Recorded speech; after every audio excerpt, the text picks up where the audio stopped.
स्वामी समर्थांनो श्री गणेशांनो. स्वामी नित्यवाचनामध्ये आज श्री सत्यनारायण कथेचा अध्याय पठण करते. ओम श्री स्वामी समर्थांनो. ओम नमो भगवते वासुदेवाय नमः. श्री गजाननाय नमः. आता सत्यनारायण कथेचा अर्थ सांगते. एकदा नेमिषारण्यात राहणाऱ्या शौनकादिक ऋषींना पुराण सांगणाऱ्या सुताना प्रश्न विचारला. ऋषी विचारतात, हे मुनिश्रेष्ठा, मनातील सर्व फले कोणत्या व्रताने अथवा तपश्चर्याने मिळतात ते ऐकण्याची इच्छा आहे, कृपा करून सांगा. सूत सांगतात, मुनी हो, नारदाने हाच प्रश्न भगवान महाविष्णूंना विचारला. त्यावेळी विष्णूंनी नारदांना जे सांगितले तेच तुम्हाला सांगतो. आता शांत चित्ताने ऐका.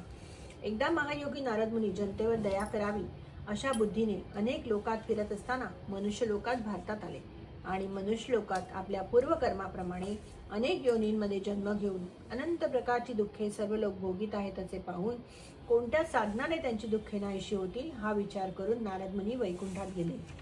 त्या वैकुंठात 4 हातात शंख, चक्र, गदा व कमळ धारण केलेल्या व पायापर्यंत रुळणारी वनमाळा गळ्यात घातलेल्या स्वच्छ वर्णाच्या नारायण भगवंताला पाहून त्याची स्तुती करण्यास त्यांनी प्रारंभ केला.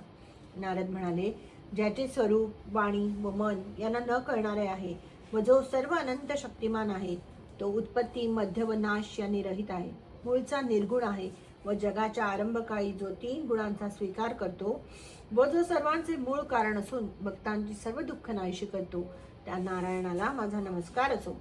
नारद मुनी गेली स्तुती ऐकून भगवान विष्णू नारदाजवळ बोलले. भगवान म्हणाले, हे मुनिवरा, आपण कोणत्या कामासाठी आलात? तुमच्या मनात काय आहे ते सगळं मला सांगा, मी त्याचे समर्पक उत्तर देईन. नारद म्हणाले, हे भगवंता, मृत्यू लोकातील लोक आपण केलेल्या पापकर्माप्रमाणे अनेक योनींमध्ये जन्म घेऊन विविध प्रकारची दुःख भोगीत आहेत. नारद म्हणाले, हे भगवंता, आपली कृपा जर माझ्यावर असेल तर या सर्व लोकांची दुःखे लहान अशा कोणत्या उपायाने नाहीशी होतील ते सर्व सांगा, माझी ऐकण्याची इच्छा आहे. भगवान म्हणतात, हे नारदा, लोकांवर कृपा करण्याच्या हेतूने जो तू प्रश्न विचारलास तो फार सुंदर आहे. म्हणून जे व्रत केल्याने जीवांची सर्व दुःखे नाहीशी होतात ते व्रत मी सांगतो, तू श्रवण कर. हे वत्सा नारदा, तुझ्यावर माझे प्रेम असल्यामुळे स्वर्गलोकात किंवा मनुष्य लोकात आजपर्यंत कोणालाही माहीत नसलेले व महापुण्यकारक असे व्रत आज तुला सांगतो.